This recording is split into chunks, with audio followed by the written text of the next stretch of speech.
경찰이 지난해 12월 발생한 이 한남동 테슬라 교통사고의 원인을 운전자 조작 미숙으로 결론을 내렸습니다. 하지만 데이터와 분석 과정에 대한 의문점들이 잇따르면서 수사 결과에 대한 불신의 목소리가 커지고 있습니다. 김필수 대림대 자동차학과 교수 연결해서 들어보겠습니다. 교수님 나와 계십니까? 네, 안녕하세요. 예. 네, 안녕하세요. 안녕하세요. 자, 경찰의 조사 결과는 이렇게 나왔습니다. 그 대리운전사죠. 이 대리운전 기사의 조작 미숙이다 이런 건데요. 경찰의 이번 발표 내용은 어떻게 보셨습니까? 아직은 데이터 자체가 좀 많이 부족하다 이런 생각을 많이 가집니다. 예. 왜 그러냐면은 발표 자체가 10초 전에 가속 페달을 밟았다. 또 4초 전에 풀 가속을 해서 시속 95km 정도로 벽에 부닥쳤다. 이렇게 지금 발표를 했거든요. 예. 문제는 이 과정 중에서 실제로 운전자의 실수인지 아니면은 자동차의 결함인지에 대한 완벽한 이 어떤 백데이터, 지금 자료가 좀 발표가 돼야 되는데 그 자료가 지금 전혀 없다는 겁니다. 예. 특히 이제 이 자동차 하게 되면은 자동차 사고 기록 장치 EDR이라고 있는데요. 예. 이 기록을 좀 보면은 그나마 가장 많이 들어가 있는 정보예요.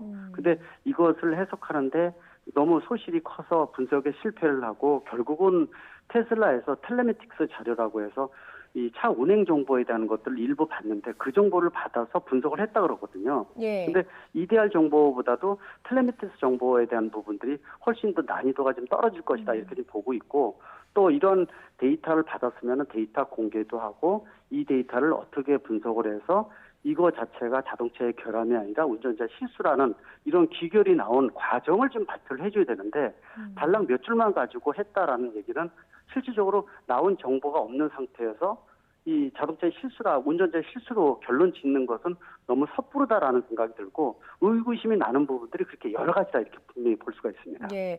교수님 말씀을 들으니까 지금 경찰과 국과수 같은 경우에는 텔레메틱스랑 CCTV 영상을 통해서 이 조사를 한 것으로 알고 있거든요. 네. 이 텔레메틱스 정보 자체를 신뢰하기가 좀 어렵다라고 이해도 되겠습니까? 그 정보 자체가 제일 중요한 게 그래서 그런 의구심을 갖지 않게끔 이 텔레메틱스 정보가 어떤 정보였는지를 공개를 좀 해줘야 되거든요. 예. 이 텔레메틱스 정보라는 것 자체가 운행 정보이기 때문에 운행에 대한 개인에 대한 어떤 개인 정보에 대한 부분들인데 이 정보가 어떤 난이도를 갖고 어떤 정보를 받았는지에 대한 공개를 좀 해줘야 된다 보고 있고 예. 또 실제로 국가수를 통해서 이 사고 재현 프로그램을 돌렸지만은 속도가 또 95km로 과속으로 하는 것도 CCTV에 찍히고 이거를 아마 일치를 시켰다 이렇게 보고 있어서 그거는 결론이 나왔다 이렇게 볼 수가 있지만은 실제로 이 부닥쳤을 때의 원인, 과속의 원인이 자동차의 결함인지 운전자의 실수인지에 대한 것들은 아직 명백하지 못하다는 뜻도 가지고 있고요. 예. 네. 또 한 가지 제시한 것 중에서 브레이크 등이 들어왔다 안 들어왔다를 얘기를 하고 있는데 브레이크 등의 유무는 참조는 될 망정 이거 하나가 운전자의 실수라고 얘기할 수 있는 사항은 아닙니다. 왜냐하면 내연기관차 급발진 같은 경우 많이 생기는데 재판 과정에서 브레이크 볼 들어왔다 안 들어왔다를 가지고 많이 따지는데 그거 자체가 참조는 될 망정 절대적인 증거는 아니라고 볼 수가 있기 때문에 네. 그래서 지금 현재 운전자의 실수로 기결시키기에는 좀 의구심 나는 즉 설득력 있는 객관성 있는 정보 자체가 추가적으로 많이 나와야지만 이해를 할 수 있다고 볼 수가 있습니다. 예. 지금 그 당시 이 사고 현장 화면 잠깐 보여드렸는데요. 다시 한번 보여주시겠습니까? 네, 이 사고 현장이 지하 주차장이었습니다. 지하 네. 주차장이었고 충돌 당시에 가속 페달을 밟아서 95km까지 속도가 났다고 했는데 저 네. 주차장 안에서 95km까지 속도를 낼 수 있는 그 상황입니까? 직접 가보셨죠?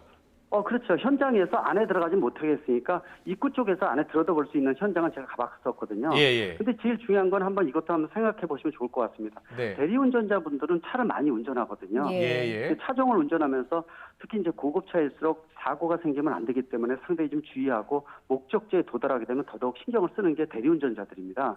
근데 이해가 안 되는 게 입구에서 바로 얼마 떨어지지 않아서 지하로 좀 실내도 들어가거든요. 주차장이요. 예. 근데 그 도착하게 되면은 그 안에 들어가서 더더욱 조심 운전을 해야 되는데 풀 가속으로 4초는 굉장히 긴 시간입니다. 예. 4초 동안 그 실내에서 조심한 게 아니라 풀 가속을 해서 95km로 벽을 박았다는 얘기 자체는 예. 운전자의 실수 가능성은 아무리 따져보더라도 쉽지 않거든요. 이게 거의 불가능합니다. 술 친 것도 아니고 예. 또 약을 복용한 것도 아닌 정상적인 대리운전자가 했다는 것은 이해하기 좀 힘든 부분들이 있기 때문에 예. 그런 이거를 이 운전자 실수로 귀결시키기 위해서는 다른 객관적인 자료가 좀 추가적으로 예. 나와야 되는데 그냥 발표만 해서 되는 부분은 분명히 아니라고 볼 수가 있습니다. 그렇군요. 네. 알겠습니다. 그리고 이번 그 사고 현장에서 조수석의 문이 좀 잘 안 열렸다라는 이야기가 있습니다. 그래서 구조가 늦어진 건 아닌가 하는 이야기가 있는데 이게 전기차의 구조적인 문제인 겁니까? 어떻습니까? 꼭 그렇지는 않습니다. 중요한 것은 차종을 개발하면서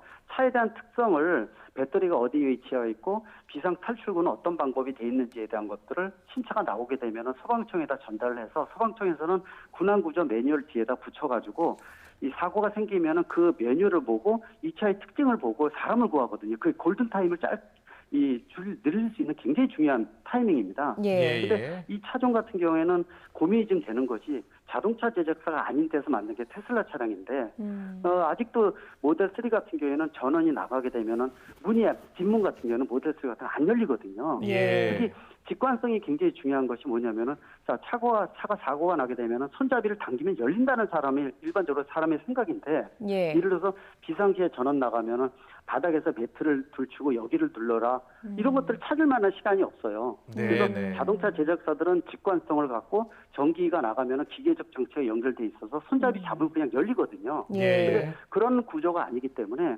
실제로 문을 여는 방법에 대한 것들도 직관성이 좀 떨어지고 고민되는 부분이 있다고 볼 수가 있어서 좀 더 정부가 들여다보고 이 비상 탈출이라든지 또 일반인의 안전에 영향을 주는 부분들은 이 차종마다 냉정하게 살펴서 이 자동차 제작사에 개선을 요구한다든지 또는 소방청에다가 이런 자료를 좀 부과를 해서 이 사고가 났을 때 군안 구조에 대한 부분들이 철저하게 이루어지게끔 만들어주는 이런 구조적인 개선이 필요하다고 말씀드릴 수가 있습니다. 예, 알겠습니다. 알겠습니다.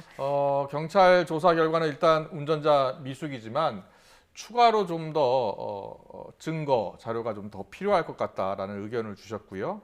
그리고 앞으로 이 국내 전기차 시장도 커질 것이고 많이 판매될 것입니다. 그래서 이 안전과 관련해서 좀 법규 마련이라든지 이런 장치가 필요할 것 같은데 어떻게 보세요?